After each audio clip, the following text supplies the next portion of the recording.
Ayu, anyu, anyu. Kaka yaptın ya sen. İyi kokuttun.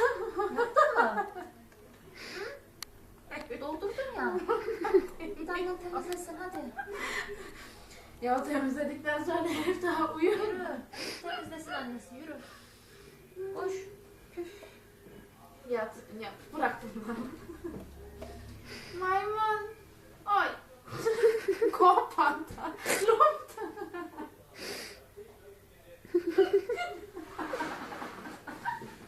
Lan, kokuttun ya.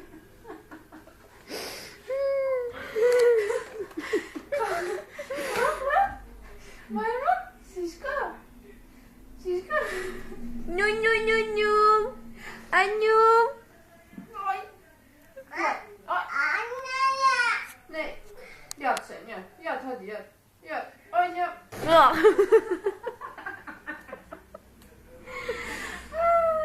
Maymun anne. Ah. Ah. Ay. Maymun.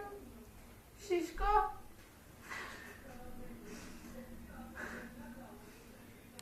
Kokuttun. Hiç umurunda değil bakıyor. Sen resmen kalk oradan. Gel. Ay ya. Ay vallahi çok kötü koktu ha. Cam açsana ya.